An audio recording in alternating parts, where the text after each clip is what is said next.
Hi everyone, welcome to our Wednesday encouragement. Last day in March. It's hard to believe April is right here. And this is a special week as we celebrate the death and resurrection of Christ.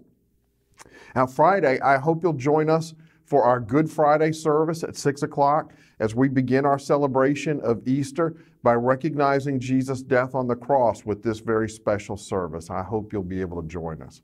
And of course, Sunday, April 4th, we'll celebrate Resurrection Sunday. We'll have our adult Bible school class downstairs in the fellowship hall at 9 o'clock, and that'll be followed by our worship service at 10. And I hope you'll be able to join us for that. And if you can't, we'll still have our service online. And when you come Friday and Sunday, you'll notice a difference. We've replaced the yellow tape that we have been using to mark off the middle sections of the seats, and we're now using these markers to designate the seats that aren't in use. And all of our distancing protocols are still the same. We haven't changed those, but we have changed the way we mark them. So we wanted to make you aware of that, and it doesn't mean we've changed our distancing policy yet. That's still the same as before, but we've changed the way we mark them. I also want to let you know that at the beginning of May, we're going to be offering an additional adult Bible school class at 9 o'clock upstairs. And we're working to get our children's classes going as soon as we can. One need we have is for additional teachers and helpers in those classes. So if you love children and want to help them grow in their faith, call or email me and I will be excited to talk to you about that. We have some great kids. And ladies, I want to remind you that the Thelma Carter Circle is resuming this Monday, April 5th, and it's going to be at a new time, 5:30. And I know they're excited to be getting back together, and I hope you'll be able to join them at 5:30 on Monday the 5th. I also want to mention that our online Bible study is going to take a little bit of a break for a few weeks. As some of you know, I'm going to be helping my parents as they move to Montana. And so we're going to take a short pause with the online Bible study as I'm going to be gone for a little bit, and I need to get things in place for the time that I'm gone. And we'll give you a heads up when we resume. It won't be too long, but we are going to take a pause on that for just a little bit. Well, most people I know love a turnaround story. You know what I mean, the story of a person who was headed in the wrong direction, but events lead to a turnaround where the outcome is so much better than expected. To me, there are two really dramatic turnarounds that stand out in the Bible. One is the Apostle Paul. The other huge turnaround I think about is with the people of Nineveh in the Old Testament. Here's a group of people so far from God that Jonah hates them. He runs in the other direction when God tells him to go preach to them, in part because of his fear over what they had done to the Israelites in the past, and in part because he hated them for what they did. In fact, his hatred was so strong that he was even mad when they repented and God didn't destroy them. But after God kind of grabbed him by the collar, he went and he preached to them, obviously reluctantly. And listen to how they responded in Jonah chapter 3. It says, Jonah began by going a day's journey into the city, proclaiming, 40 more days and Nineveh will be overthrown. The Ninevites believed God.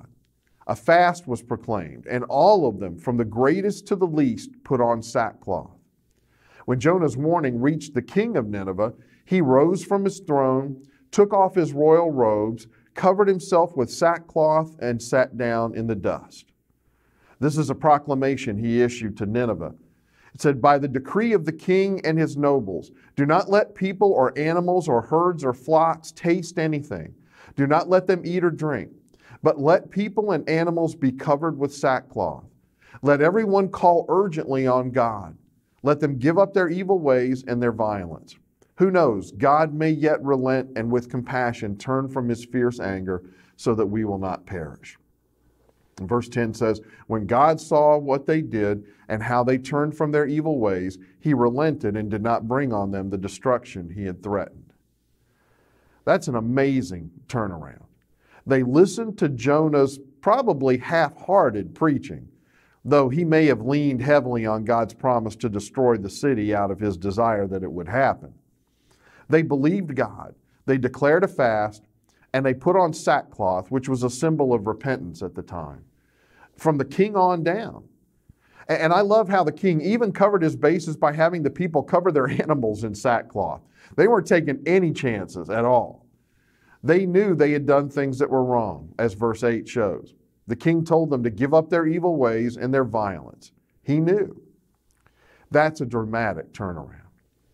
Even Jesus never had a response to his preaching that equaled that.